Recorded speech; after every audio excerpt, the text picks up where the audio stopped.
নমস্কার, আমি দীপক কুমার মুস্তাফি। আজকের বিশেষ খবরের মধ্যে রয়েছে বন্ধু মহলের আয়োজনে স্বাস্থ্য শিবির।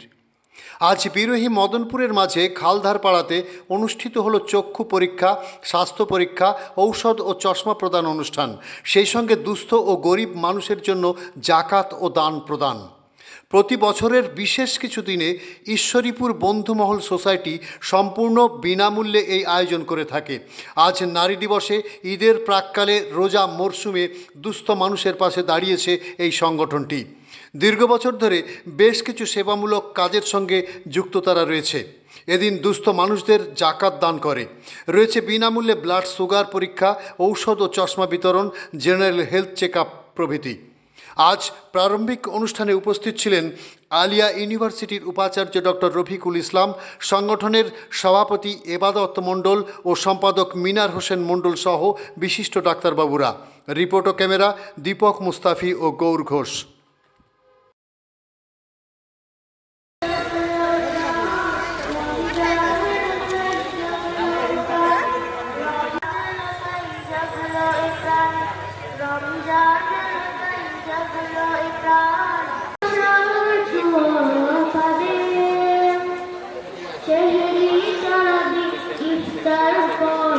শান্তি খুঁজে তাদের মনের ভিতর শহরে তারাবি। হাততালি, আপনারা একটু হাততালি দিয়ে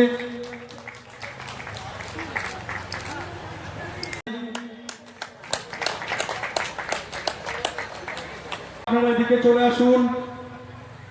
ডাক্তারদের বরণ করা হবে, আপনারা এদিকে চলে আসুন।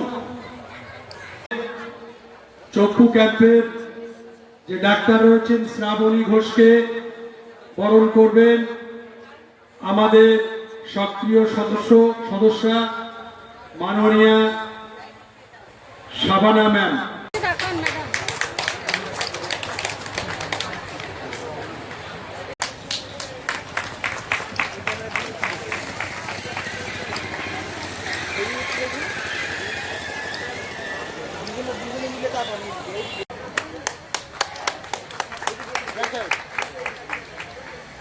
টিভিকে দেখার যে পরীক্ষাগুলো করেন সেই ডাক্তার মহাশয়রা রয়েছেন এবং পরীক্ষা শিবিরের মধ্যে যে সকল মানুষ আমাদের মধ্যে উপস্থিত হয়েছে সবাই অসহায়।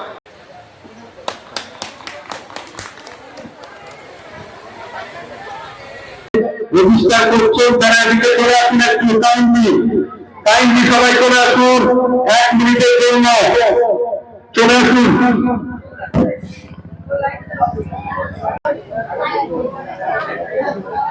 দেখে নিলে ডাক্তার চলে যাবে।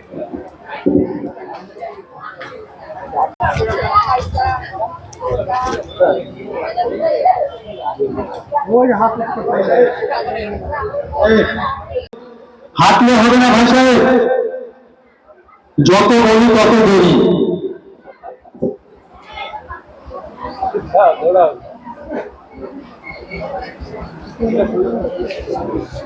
আরে ঠিক আছে স্যার, সব কুপন হয়েছে তো আর কেউ স্যার। আচ্ছা, আজকের এই যে চক্ষু পরীক্ষার শিবির, এটা কততম বর্ষে আপনাদের পড়েছে? এটা 6ম। আজকে কি কি আয়োজন আছে আপনাদের? আমাদের মূলত যেটা ঈদুল ফিতর উপলক্ষে জাকাত ও দান, সেই সঙ্গে বিনামূল্যে চক্ষু পরীক্ষা শিবির, ঔষধ ও চশমা প্রদান। আচ্ছা, আর কি কি অনুষ্ঠান আছে? আমাদের সেই সঙ্গে রয়েছে সুগার টেস্ট করা আছে, ব্যবস্থা রয়েছে, ব্লাড প্রেশার, এবং যদি প্রয়োজন মনে হয় তাহলে তার মেডিসিন দেওয়া হবে। পাশাপাশি আমাদের একজন ক্যান্সার বিশেষজ্ঞ আসার কথা রয়েছে, ইতিমধ্যেই উনি চলে আসবেন। উনি আসলে যারা এই বিষয়ে পরামর্শ করতে চান ক্যান্সার বিষয়ে, তিনি সেটা দেখবেন। আচ্ছা, এই সমাজসেবামূলক কাজের সঙ্গে কত বছর আপনারা লিপ্ত আছেন? আমরা 3 বছর অতিক্রান্ত হয়ে গেল, 4 বছর পড়েছে। কিভাবে আপনারা এই আর্থিক সহযোগিতা পান? বন্ধুমহল সোসাইটির যে সদস্য যারা রয়েছেন সেই সদস্যরা মাসিকভাবে এবং বিভিন্ন উৎসব উপলক্ষে অর্থ দিয়ে থাকেন। সেই অর্থের সাহায্যে আমরা এই প্রোগ্রামটা চালাই।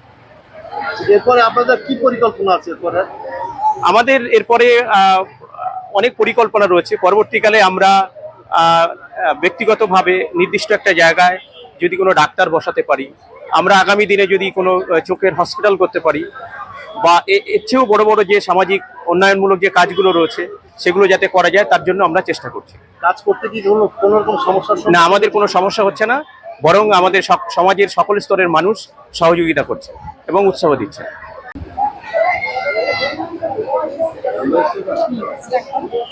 বলছি স্যার, আপনি এবার কি এই বন্ধু মহলে প্রথম এসেছেন? না, এর আগে আমি কয়েকবারই এসেছি, এটা প্রথম নয়। কিভাবে আপনি সহযোগিতা করেন এদেরকে? আমি মূলত সদস্য আছি এবং সদস্য হিসাবে যেটা ফাইন্যান্সিয়াল কন্ট্রিবিউশন সেটা সামান্য, যদিও সেটা সামান্য, সেটা করি। তাছাড়া এদের সঙ্গে আমি আমার সময় দিই, সঙ্গ দিই, বিভিন্ন রকমভাবে অ্যাডভাইস করি, এইভাবেই আমি সহযোগিতা করি। আচ্ছা, আমি সেক্রেটারি সাহেবকে বলবো যে আজকের এই যে অনুষ্ঠান হচ্ছে, এই যে জাকাতের ব্যাপারটা কি যদি একটু বলেন। আজকে ঈশ্বরীপুর বন্ধুমহল সোসাইটির পরিচালনায় যে মহতীপূর্ণ অনুষ্ঠান আমরা দীর্ঘদিন ধরে করে চলেছি, সেই অনুষ্ঠানের দুটো পার্ট আছে, একটা শীতকালীন, একটা ঈদকালীন। এই ঈদকালীনের ক্ষেত্রে আমরা যেমন ফ্রি চশমা এবং চক্ষু বিভাগটা দেখা হয়, ওষুধ দেওয়া হয় ফ্রিতে অন স্পট, পাশাপাশি জাকাতটা দেওয়া হয়। আপনি যেটা বললেন সেটা হলো যে আমাদের জাকাত হলো মুসলিম, আমরা যে মুসলিম, সেই একটা আমাদের একটা ফরজ বলে একটা কথা আছে, মানে আমার যে ইনকাম, আমার যে সম্পত্তি আছে, সেই সম্পত্তির একটা অংশ, অর্থাৎ ইনকাম বা গচ্ছিত অর্থের 2.5% আমাদের দিতে হয় এই পবিত্র ঈদে। আমাদের ঈদে দিতে হয় বা যে কোনো সময়ে আমরা বছরের মধ্যে দিতে পারি। তো এই অংশটা আমরা স্বতঃস্ফূর্তভাবে খরচ হিসাবে এই টাকাটা এক জায়গায় করে দুস্থ মানুষদের সেবায় আমরা এই টাকাটা দিয়ে থাকি। আজকের এই অনুষ্ঠানে, মহতীপূর্ণ অনুষ্ঠানে 350 থেকে 400 জন আছেন যারা জাকাত গ্রহণ করবেন। তো আপনাদের যেটা মাধ্যম দিয়ে, মিডিয়া দিয়ে আমরা বলতে চাই, অনেক মানুষ আছেন যেখানে দেখা যাচ্ছে জাকাত হয়তো দেওয়ার কেনার জায়গা নেই বা জানছেন না কোথায় কি দিতে হবে। আমরা চাচ্ছি সেই মানুষগুলো এই বন্ধু মহলের ছাতার তলায় এসে জাকাতের অংশটা এখানে এবং দানের অংশটা এখানে দেয়। আমরা সরাসরি আমরা যে সমস্ত মানুষগুলো প্রকৃতই জাকাত পাবার যোগ্য তাদের সরাসরি হাতে আমরা পৌঁছে দেব। আপনারা দেখছেন এখানে প্রচুর দুস্থ মানুষ রয়েছে যিনারা জাকাত নেওয়ার জন্য অপেক্ষা করছে। আমরা চাচ্ছি তিনাদের হাতে তুলে দিয়ে আমাদের এই কর্তব্যটা পালন করব এবং আল্লাহর সন্তুষ্টি লাভ করতে চাই।